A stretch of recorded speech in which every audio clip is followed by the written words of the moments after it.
அனைவருக்கும் வணக்கம். Character success இன் 10 days அப்படின்ற ஒரு வீடியோ சீரிஸை ஸ்டார்ட் பண்ணியிருக்கோம். ஸ்பெஷலாக கவர்மெண்ட் ஸ்கூல் ஸ்டூடெண்ட்ஸ்க்காக தான் ஸ்டார்ட் பண்ணியிருக்கேன். கவர்மெண்ட் ஸ்கூல் பிள்ளைகளுக்காக ஏதாவது பண்ணணும் அப்படின்னாலே எனக்கு ரொம்ப மகிழ்ச்சியாக சந்தோஷமாக இருக்கும்.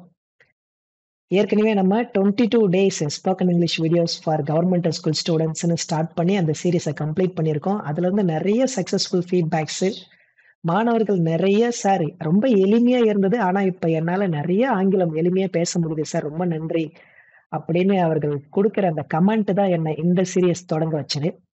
இது தொடங்க என்ன சார் நோக்கம் அப்படின்னா, இந்த காலத்துல கவர்மெண்ட் ஸ்கூல் ஸ்டூடெண்ட்ஸுங்க பிள்ளைங்க நிறைய சக்சஸ் பண்றாங்க எல்லா ஃபீல்டுலயும். அதெல்லாம் பார்க்கும்போது ரொம்ப மகிழ்ச்சியா இருக்கு. கூடுதலா ஒரு சில இடங்கள்ல பொது வெளியில, பஸ் ஸ்டாண்ட்ல, பஸ்ல, even sometimes in class rooms வகுப்பறையில கூட சில ஒழுக்க குறைவான செயல்பாடுகள் நடக்குது அப்படின்னு செய்திகள்ல வரும்பொழுது எனக்கு தோணுச்சு, சரி நம்ம பிள்ளைகள் கேரக்டரை சக்சஸ்ஃபுல்லா மாத்திட்டா அவர்கள் இன்னும் பேரும் புகழோட அவங்க வாழ்க்கையில நிறைய சக்சஸ் அனுபவிப்பாங்க அப்படின்னு தோணுச்சு. அதற்காக தான் உட்கார்ந்து நல்லா ரிசர்ச் பண்ணி பிளான் பண்ணி இந்த சீரீஸோட வந்திருக்கேன். இதுதான் கேரக்டர் சக்சஸ் இன் 10 டேஸ். 10 நாள் தான். சின்ன விஷயங்கள் தான் சொல்ல போறேன். அந்த விஷயங்களை ஒவ்வொரு நாள் நீங்க ரொம்ப சிம்பிளா தான் இருக்கும். நீங்க முழுசா ட்ரஸ்ட் பண்ணி ஃபாலோ பண்ணீங்கன்னா 10 நாளைக்கு அப்புறம் நீங்களே சொல்லுவீங்க, என்னை சுற்றிலும் என்னிலும் நிறைய கேரக்டர் சக்சஸ் ஆகி இருக்கு சார் அப்படின்னு.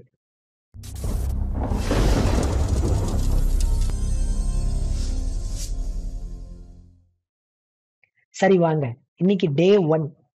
இந்த வீடியோல நம்ம என்ன பார்க்க போறோம் அப்படின்னா, ரெண்டு விஷயங்கள் தான்.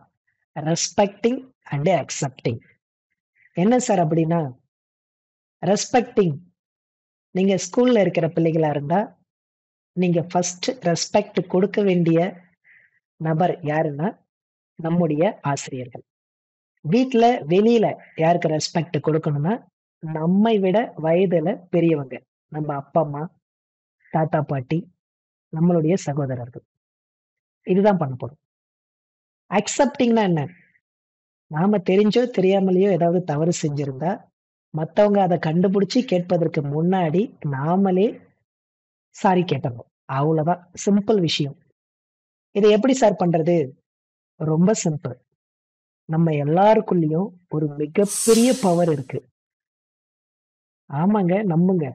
என்ன சார் பவர் அது இதுன்றீங்க? அது எப்படி சார் இருக்கும்? வாங்க சொல்றேன். நமக்குள்ள வில் பவர்னு ஒண்ணு இருக்கு, மன வலிமை. அது எல்லாருக்குள்ளயும் இருக்கு, அபரிமிதமா இருக்கு. ஆனா அதை ஆக்டிவேட் பண்ணணும், அதை செயல்பாட்டுக்கு கொண்டு வரணும். அதை செயல்பாட்டுக்கு கொண்டு வந்துட்டா நம்மளுடைய கேரக்டர் சக்சஸ்ஃபுல்லா மாறிடும். அதை கொண்டு வர்றதுக்கு தான் இப்ப நான் சொல்ற ஸ்டெப்ஸை நீங்க ஃபாலோ பண்ணணும். ஃபர்ஸ்ட் என்ன சார் பண்ணலாம்? ரெஸ்பெக்டிங் அண்ட் அக்செப்டிங் சொன்னல, அதுல ரெஸ்பெக்டிங்ல என்ன பண்ணணும்? ரொம்ப சிம்பிள். 3 நாள் தான், 3 விஷயங்கள் தான் நீங்க பண்ண போறீங்க. இப்ப நீங்க ஸ்கூல்ல இருக்கிற ஸ்டூடெண்ட்ஸா இருக்கீங்கன்னு வச்சுங்க, கவர்மெண்ட் ஸ்கூல் எடுத்துக்காட்டுக்கு சொல்றேன். நீங்க இந்த வீடியோவை யார் பார்த்தாலும் நீங்க உங்களுக்கு ஏற்ற சிச்சுவேஷன்ல என்ன இருக்கோ அதுபடி ஃபாலோ பண்ணிக்கோங்க. நான் ஸ்பெஷலா கவர்மெண்ட் ஸ்கூல் ஸ்டூடெண்ட்ஸுக்கு சொல்றேன். நீங்க நல்ல மாணவர்களா பேர் எடுத்திருக்கலாம், கெட்ட மாணவர்களா பேர் எடுத்திருக்கலாம், எதா இருந்தாலும் சரி, எல்லாத்தையும் தூக்கி ஓரம் வச்சுட்டு இதை ஜஸ்ட் சிம்பிளா பிளைண்டா நம்பி ஃபாலோ பண்ணுங்க.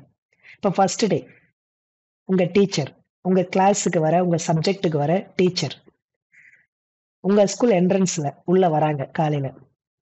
இது நாள் வரைக்கும் எப்படி இருந்தோமோ விட்டுருங்க. உள்ள வந்த உடனே நீங்க பாக்குறீங்க, ஃபர்ஸ்ட் அவங்க கிட்ட போயிட்டு சாரா இருந்தா குட் மார்னிங் சார், மேமா இருந்தா குட் மார்னிங் மேம், அவ்வளவுதான். ஜஸ்ட் எதையும் பார்க்காதீங்க. இது வரைக்கும் நான் குட் மார்னிங் எல்லாம் சொன்னதில்ல sir, no problem. First day போறீங்க, குட் மார்னிங் சொல்றீங்க, வந்துடுறீங்க. வேற எதுவும் பண்ண வேணாம். 2வது நாள் அதே போல என்ட்ரன்ஸ்ல அந்த ஆசிரியர் உள்ள வராரு, பாக்குறீங்க. அதே போல போறீங்க, good morning sir, good morning ma'am சொல்றீங்க. கூடுதலா ஒரே ஒரு சென்டென்ஸ் எக்ஸ்ட்ரா ஆட் பண்றீங்க. சாப்பிட்டீங்களா சார், சாப்பிட்டீங்களா மேம், அவ்வளவுதான். கேட்டுட்டு அவர்கள் என்ன பதில் வேணா சொல்லட்டும், கேட்டுட்டு நீங்க வந்துருங்க. என்ன சார் ரொம்ப சிம்பிளா இருக்கு. இதெல்லாம் பண்ணா ஒர்க் ஆகுமா சார்? ஆகும். 3வது நாள் அதே போல என்ட்ரன்ஸ்ல டீச்சர்ஸ் வராங்க. உங்க சப்ஜெக்ட்டுக்கு வர, உங்க கிளாஸ்க்கு வர டீச்சர்ஸ். எத்தன பேரா இருந்தாலும் சரி, யாரா இருந்தாலும் சரி. போறீங்க. இன்னைக்கு 3வதா ஒரு டயலாக் சேர்க்கிறீங்க. Good morning sir. சாப்பிட்டீங்களா சார்? இன்னைக்கு 3வது நாள்ன்றதுனால, அவங்க கையில ஏதாவது எடுத்துட்டு வருவாங்க. புக்ஸோ, பேப்பர் கட்டோ அல்லது லஞ்ச் பேக்கோ. சார் குடுங்க நான் எடுத்துட்டு வரேன். மேம் குடுங்க நான் எடுத்துட்டு வரேன். அப்படின்னு சொல்லுங்க. சார் பாத்தீங்களா, பாத்தீங்களா? எங்களுக்கு வேலை வைக்கிறீங்க அப்படின்னு நீங்க கேட்கறீங்க. அதானே? Don't worry. இது வேலை வைக்கிறது இல்ல. உங்களுக்கு வர ஆசிரியர்களுடைய அட்டென்ஷன உங்க பக்கம் திருப்புறது. அவ்வளவுதான். பெரும்பாலான ஆசிரியர்கள் நீங்க கேட்ட உடனே குடுக்க மாட்டாங்க. பரவாயில்லப்பா நானே எடுத்துட்டு வரேன்னு தான் சொல்லுவாங்க. அப்படி யாராவது குடுக்குறாங்கன்னா, உங்க மேல அவங்களுக்கு நம்பிக்கை. உங்கள அவர்களுக்கு பிடிச்சிருந்தா மட்டும் தான், "இந்தாப்பா கொண்டு போய் வை" அப்படின்னு சொல்லுவாங்க. சரியா?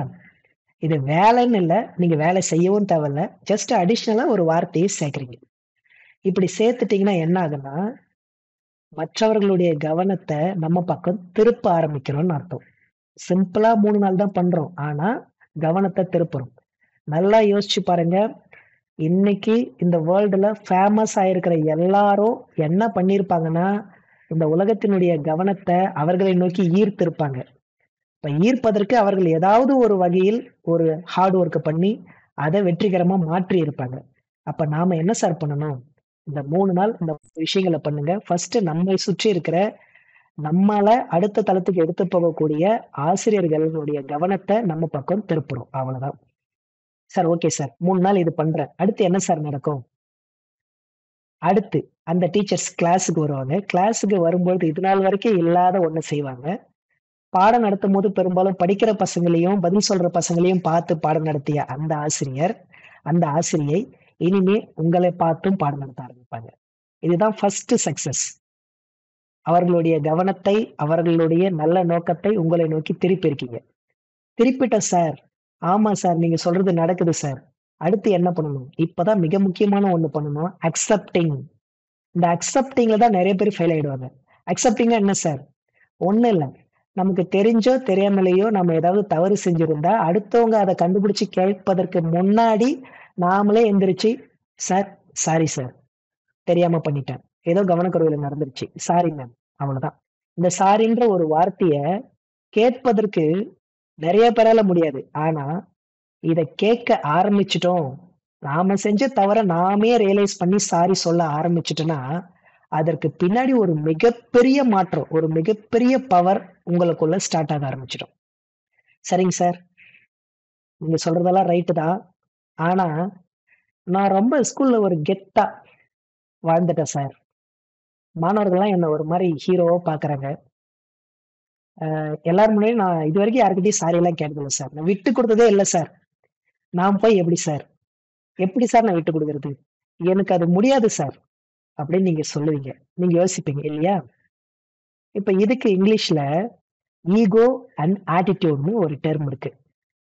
இந்த ஈகோ அண்ட் ஆட்டிட்யூட் என்ன பண்ணும்னா, நம்மள நல்லது செய்ய விடவே விடாது. நம்மள அது கண்ட்ரோல்க்குள்ளேயே வச்சிருக்கும். இப்ப நீங்க யோசிச்சு பாருங்களேன்.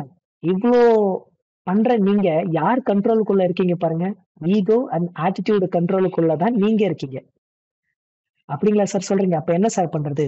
இத யோசிச்சு பாருங்க. உங்க கண்ட்ரோலுக்குள்ள ஈகோ அண்ட் ஆட்டிட்யூட் இருக்கணுமா? அல்லது ஈகோ அண்ட் ஆட்டிட்யூட் கண்ட்ரோலுக்குள்ள நீங்க இருக்கணுமா? நல்லா திங்க் பண்ணுங்க. திங்க் பண்ணீங்கன்னா, உங்களுக்கு ஒரு விடை கிடைக்கும். அடுத்து என்ன பண்ணணும்னு அந்த விடையில இருக்கும். சரிங்களா? யோசிச்சுட்டீங்களா? அவ்வளோதான். இந்த 2 தான். ரெஸ்பெக்ட் பண்ணுங்க, அக்செப்ட் பண்ணுங்க. இத பண்ணிட்டீங்கன்னா, உங்க கேரக்டரினுடைய முதல் சக்சஸ் தொடங்கிடும். உங்களுக்குள்ள இருக்கிற அந்த ஆற்றல் ஆக்டிவேட் ஆயிடும். எப்படி சார் ஆக்டிவேட் ஆகும் அப்படின்றீங்க? ஆமா. நான் சொன்னா கூட நீங்க நம்ப மாட்டீங்க. 2000 ஆண்டுகளுக்கு முன்னாடி திருவள்ளுவரே சொல்லியிருக்கிறாரு. "அன்போடு அமர்ந்து அறம் செய்வார் ஆற்றல், பண்புடைமை பொல்லாது உள." எப்படி? "அன்போடு அமர்ந்து அறம் செய்வார் ஆற்றல், பண்புடைமை பொல்லாது உள." The one who lives with love and virtue will have the character and strength that never fail. என்ன சார் சொல்றீங்க? அன்போடு இருந்து அறநெறியில் நல்ல வழியில் நடக்கின்றவர்களுடைய ஆற்றல் என்னது? ஆற்றல் மற்றும் அவர்களுடைய நல்ல பண்புகள் எப்பொழுதும் அழியாது அப்படின்னு திருவள்ளுவர் சொல்லியிருக்கிறாரு. ஆற்றல் நான் ஆரம்பிக்கும் போதே சொன்னேன் இல்லையா? பவர் எல்லாருக்குள்ளேயும் இருக்குன்னு. இதுதான் அந்த பவர். இந்த பவரை ஆக்டிவேட் பண்றதுக்காக தான் இந்த 10 நாள் வீடியோ சீரிஸ். நீங்க உங்களுக்குள்ள ஆற்றல் இருக்கு அப்படின்றத ரியலைஸ் பண்ணி நம்பிட்டீங்க அப்படின்னா just stay tuned with me this 10 days. Until I am your Ramji, take care. Bye by.